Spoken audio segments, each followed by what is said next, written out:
Imagine being the most popular and admired young man in your city. Your family is among the wealthiest in town. Your clothes are made from silk brought across continents. Your presence alone commands respect. People recognize you before they even see you coming. And all of this in a society where your name and family define your entire worth. Now imagine giving it all up overnight, not because you were forced to, but because you found something you believed in more. No money, no family support, and no safety net. Just the unwavering conviction of your heart. This is the story of Mus'ab ibn Umayr, who walked away from everything the world told him mattered and changed the fate of Islam forever.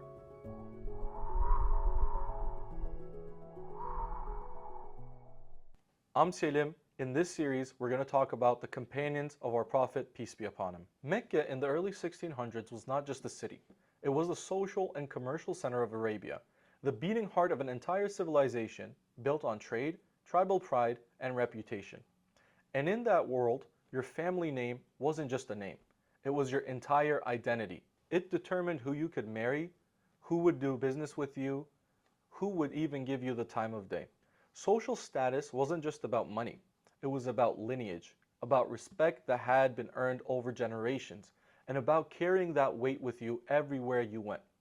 Mus'ab bin Umayr had all of that in abundance. He came from the Ban Abd al-Dar, one of the most noble clans within the Quraysh tribe. But beyond his family name, Mus'ab had a story that made him stand out even amongst the elite. His mother, Khunnas bint Malik, never remarried after his father passed away. She had no other children, and she poured every ounce of love and attention she had into her son. Mus'ab was her whole world, and she made sure that the rest of Mecca knew it. From the time he was a small child, she dressed him in the finest silk imported from Yemen. Yemeni sandals at the time were considered the absolute peak of Meccan fashion, and Mus'ab had the best of those too, custom crafted specifically for him. He wore gold ornaments, the most expensive perfumes, clothes tailored to fit no one else. People in Mecca actually tried to copy his scent, diluting their own perfumes, just trying to recreate what Mus'ab wore naturally, as if the closest they could get to smelling like him was good enough. And it wasn't just the clothes and the wealth. Mus'ab was genuinely, remarkably handsome. Scholars of his time described him as one of the most attractive men they had ever laid eyes on. With a resemblance to our Prophet, peace be upon him, so striking that during the Battle of Uhud years later, enemy soldiers would mistake one for the other. On top of that, he was sharp, intelligent, and naturally charismatic, the kind of person who could walk into any room and become the center of it.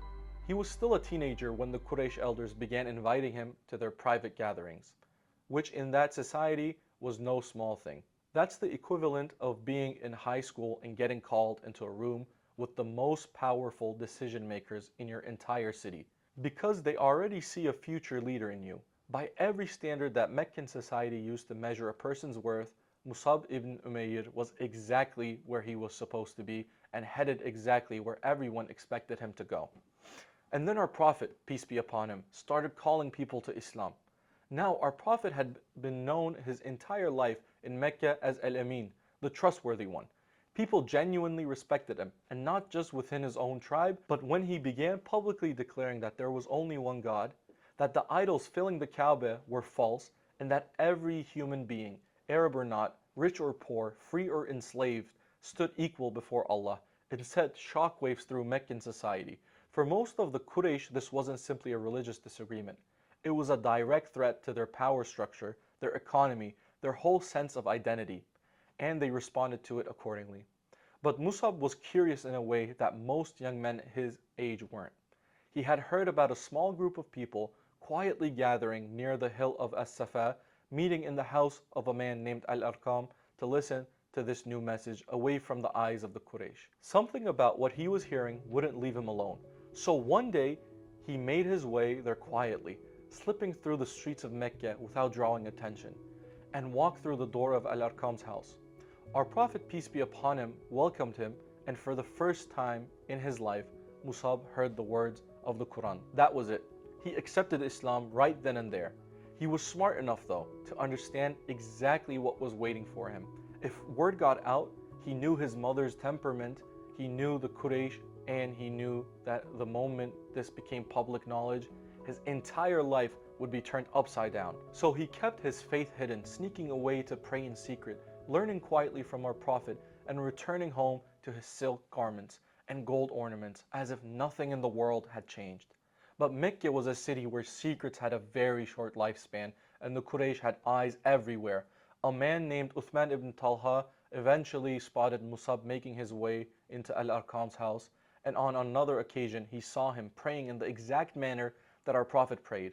And in Mecca at that time, this gesture alone was enough to mark you.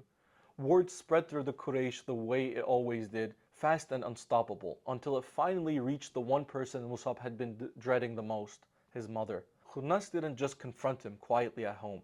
She called together the clan elders, gathered the Quraysh nobility, and summoned Mus'ab to stand before all of them publicly, because in her mind, this wasn't just a personal matter between a mother and her son. This was about family, honor, about the reputation of the entire clan, and she was not about to let it slide without making that clear. Mus'ab stood in front of all of them, his mother, his relatives, the noblemen of the Quraysh, every single one of them waiting for him to take it back, to laugh it off, to tell him it was all a misunderstanding. He didn't. He stood there calmly with a kind of quiet confidence that was almost unsettling given the circumstances.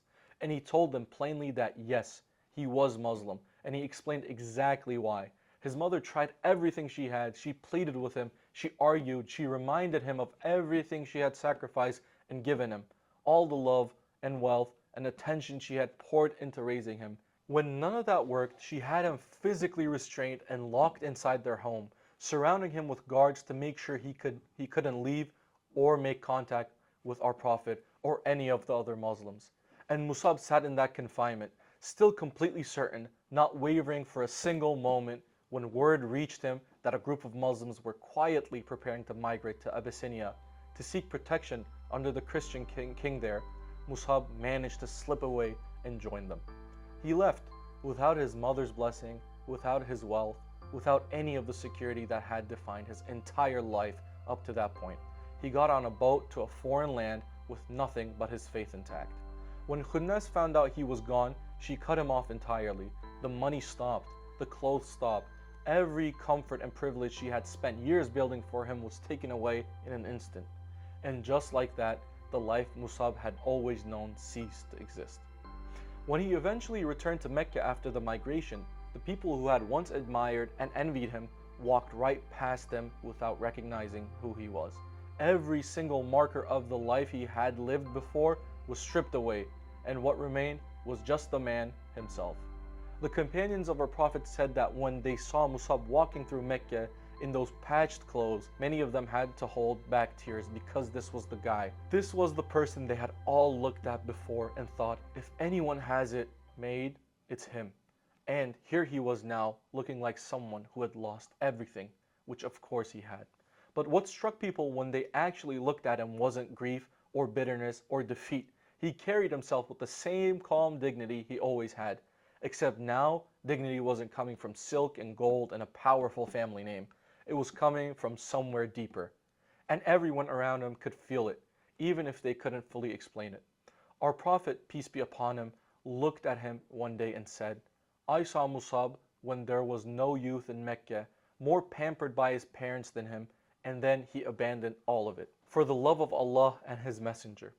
After the first pledge of Aqaba, when a delegation of people from the city of Yathrib, the city we know today as Medina, traveled to Mecca and pledged their allegiance to our Prophet, a decision had to be made about what came next. Our Prophet needed someone to go back to Medina with them, someone who could live among the people there, teach them the Quran, explain the religion clearly, and lay the groundwork for what would eventually become the first Muslim community outside of Mecca. This person would essentially be carrying the entire future of Islam on their shoulders in a city full of strangers.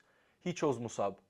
Think about what that means for a second. Out of every companion available to him, including men who were older, more experienced, and had been Muslims longer, our Prophet looked at this young man in his patched clothes who had already lost everything once and said, "You're the one I'm sending." He saw in Mus'ab something that couldn't be measured in years of status, a steadiness, a wisdom, and a way of reaching people that went beyond argument or debate. Mus'ab arrived in Medina as a guest of Sa'ad ibn Zurara, one of the leaders of the Khazraj tribe, and together the two of them began going from neighborhood to neighborhood, sitting with the people in their homes and in their gatherings, reciting Quran and explaining the message of Islam with patience and sincerity. And people listened in a way that surprised even those who had sent for him. One of the most well-known moments from his time there came when a powerful tribal leader named Usayd ibn Hudayr showed up while Mus'ab was speaking to a group of people, and he didn't come to listen. He came with his spear, furious, ready to physically drive these two strangers out of his tribe's territory. He walked straight up to them and made his intentions clear. Mus'ab didn't move, didn't raise his voice, didn't show even a flicker of fear. He looked at Usayd and said simply and calmly, "Sit down. Hear what we have to say. If you find it good, accept it. If you don't, you're free to walk away." Something about the way Mus'ab said that gave Usayd pause, and despite himself, he sat down. Mus'ab then recited some of the verses of the Quran, and by the time he finished, Usayd was asking how to take the Shahada. That was who Mus'ab was. That scene played out again and again across Medina. Sa'ad ibn Mu'adh, one of the single most influential tribal leaders in the entire city, accepted Islam because of Mus'ab. Sa'id ibn Ubadah followed, one leader after another, and then their people after them, until within just less than a year of arriving in Medina as a stranger with nothing, Mus'ab had transformed the city into a community ready to receive our Prophet. He returned to Mecca during the pilgrimage season alongside 75 newly Muslim men and women from Medina, people who had never even met our Prophet in person but were already willing to pledge their lives to him, largely because of what Mus'ab had shown them about what this faith actually looked like when someone truly lived it. The second pledge of Aqaba, the one that ultimately opened the door to our Prophet to make the migration to Medina, and for Islam to take root as a community and as a civilization, happened in large part because of the ground that Mus'ab had spent that year quietly preparing. Then came the battles. Mus'ab fought at Badr and he fought at Uhud. And at Uhud, our Prophet honored him with the most significant role on the battlefield, the one no one else was given. He was chosen to carry the Muslim standard, the banner of the army, which in that time wasn't just a logistical role. The standard bearer was the one the entire army relied around. He was a symbol of the fight itself. In the middle of that battle, everything started to go wrong. A group of archers abandoned their positions against direct orders, creating an opening that the enemy forces immediately exploited. The Muslim lines broke into chaos, and in the confusion, a rumor spread across the battlefield that our Prophet had been killed. When the enemy heard this, they redirected their forces toward the area where they believed our Prophet was, and they were heading straight for him. Mus'ab, who resembled our Prophet closely enough to be confused for him, made a decision in that moment. He raised the banner as high as he could and began calling out takbir, Allahu Akbar, drawing every hostile eye on the battlefield towards himself and away from our Prophet. An enemy soldier named Ibn Kamiyah reached him and cut off his right hand. Afterwards, the soldier also cut off his left hand. He pressed the banner against his chest with what remained of his arms, still holding it upright, still reciting the words of Allah, until finally he fell. When the battle ended, our Prophet walked across the field searching for his companions. Among the fallen, he came upon the body of Mus'ab ibn Umayr, the man who had once owned more silk than most people in Mecca would ever touch in their lifetime, was lying on the ground, wrapped in a single striped robe, the only garment left to his name. It was so small that when the companions tried to cover him with it, pulling it up to cover his head left his feet exposed, and covering his feet left his head uncovered. Our Prophet stood over him and recited the verse, "Among the believers are men who have fulfilled what they pledged to Allah." Then he looked at the companions around him and said, "I saw Mus'ab as I knew him in Mecca, and there was no youth more pampered by his parents than him." Then he left all of it behind for the love of Allah and His Messenger. And our Prophet wept. That's Mus'ab bin Umayr, a person who had every reason the world could offer to stay exactly where he was, comfortable, admired, and secure, and who chose instead to follow something true even when it stripped him of absolutely everything. What makes his story hit so hard isn't just the sacrifice itself, it's the fact that he never seemed to regret it. Not when his mother locked him up, not when she cut him off, not when he was walking through the streets of Mecca in patched wool while people who used to envy him looked away. He had made his choice with full awareness of what it would cost, and he stood by it every single day until the very last one. Mus'ab didn't just lose his wealth when he became Muslim. He lost the identity the world had built for him. The clothes, the name, the status, the relationship with his mother, all of it gone. And yet in place of everything he gave up, he built something that outlasted every single one of those things. He built the foundation of Medina. He became the first ambassador of Islam. He changed the course of history, and he did it without an army, without wealth, and without ever once losing the quiet dignity that had always been the truest thing about him.